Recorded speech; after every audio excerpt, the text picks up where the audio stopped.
Мен кандай кылып тартайын аны? Мурдагы ички иштер министринин орун басары Курсан Асанов бир Сарыбаев деген бир киши менен сүйлөшкөн. Сүйлөшүп, ошол сүйлөшүүнү кимдир жаздырган. Ошол жерде бир-эки жеринде ошо жанар деген сөз айтылыптыр.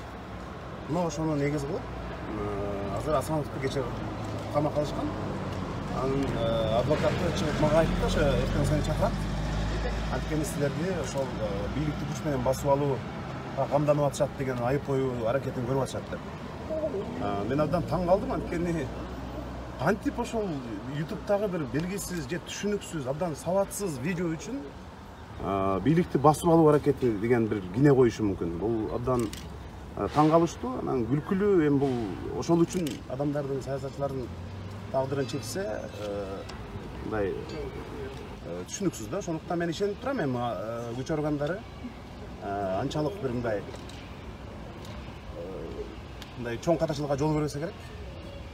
Азыр киребиз, эми ошол жанагы опера кызматкерлери мага барып, бир жерде ошол чай ичип отурган жериме барып, ошол жерден повестканы берип кетишкен. Саат 5ке дедим, мен 5тен бир аз кечигип келем дедим, азыр келдим. Статусун айта кетесиңби? Статус кандай повесткадагы? Жанагы ошол Асановдун видеосу боюнча бийликти күч менен басып алуу аракети. Күбө катарбы? Күбө катарбы? Азыр күбө катары. Күбө катары азыр көрөбүз эми.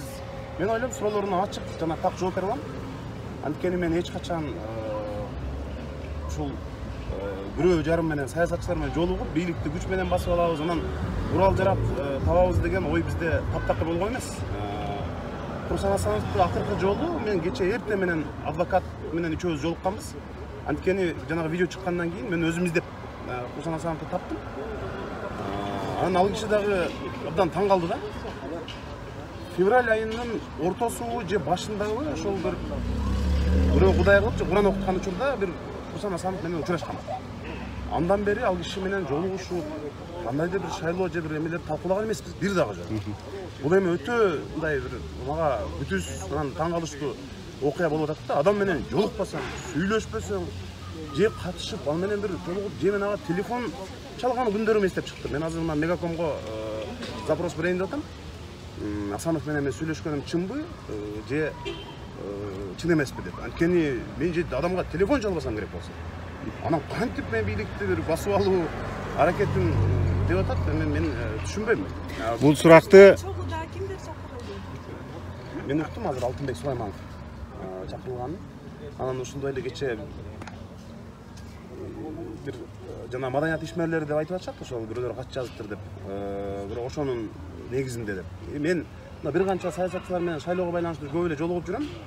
Бирок бир дагы жолу биз бийликти басып алуу же курал колдонуп, бир күч колдонуу сыяктуу маселелерди бир дагы жолу биз эч кандай талкуу болгон эмес. Бул кармоо жана суракка чакырууларды шайлоонун алдында оппоненттерин чочутуп коюу, саясий талааны тазалоо катары дагы кабыл алгандар бар. Сиздин пикир? Менимче ушул парламентте жакында 2 айдын ичинде дагы бир топ нерсе каралат. Жанагы Ысык көл менен Нарын экологиялык маселе, уранды иштетүү боюнча Мыйзамов долбоорун кайра алып келет. Электр энергиясынын тарифтери боюнча жана башка маселелер бар. Ошол маселеде балким эч ким сүйлөбөсүн деп да билбейм. Же азыркы парламентке президент өзү айтып аткандай легендарлуу парламент сиңер деп мактап өттү атканда. Бардык долбоорлору өтүп эле келатат. Бирок мындай бир 5% сүйлөсө 95% колдоп берген учурда деле балким ошол 5% дагы сүйлөбөш керек. 100% жанагындай жүгүнүп туруш керек деген түшүнүк болуп атабы, мен азырынча билбейм. Шайлоого катыштырбоо аракети жанагы эптеп иш козгоп, жанагы сотко ишти байлап туруп, мурда Өмүрбек Текебаевди катыштырбай койгондой эле, ошол бизди дагы балким жогорку кеңеш шайлоосуна катыштырбай, жалаң өздүк адамдарды алып келүү аракети болушу мүмкүн.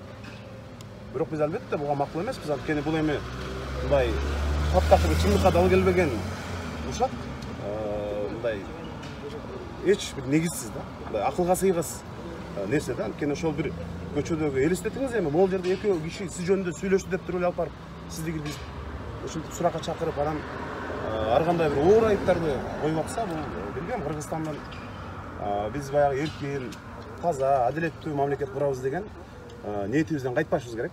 Бардык коомдук ишмерлер, активисттер, саясатчылар анткени эгерде ушинтип баарын эле бирден ушинте берсе, кийин жанагы Түндүк Кореяда болуп ойлонгондон коруп кала турган, бирөө менен көчөдө сүйлөшүп чай ичиштен же болбосо бир саясатты сүйлөшкөндөн коруп кала турган заман алып келебиз дегендер болсо жаңылышат. Анткени биз мындай ошондой болобуз деген көп президенттерди көргөнбүз, андай болбойт эч качан.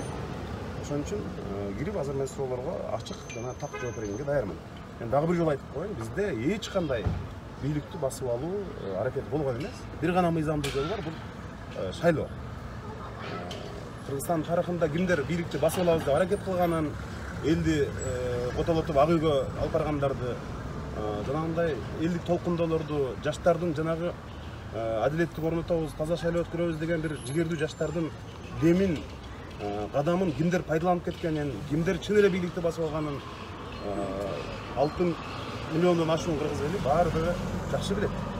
Ошон үчүн азыркы бийлик саясий оппоненттер менен ар кандай бир каралоо, жалган жала жабуу аракеттерин менен убактысын, энергиясын ошого короткондун ордуна жараткандык менен алек болсо жакшы болот эле. Анткени убакыт бергиле дейт, ким тоскоолдук кылып атат? Баары убакыт берип атат. Эч ким тоскоолдук кылган жок. Ошон үчүн биз мындай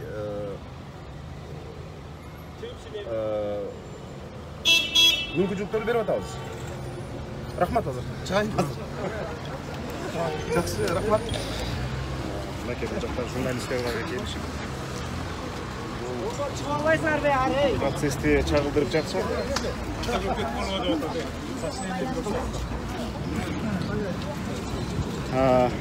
Маалыматка караганда Алтынбек Сулайманов дагы чагылган. Маселе боюнча азыр киргенди көрөсүң. Кайрылууда айтылган жана бийликти басып. Кайрылуу, ошо. Силерге дагы повестка берилди да, э? Статусу кандай? Кирип чыгайынчы анан мен бүт айтайын. Күбө катарыбы силерде?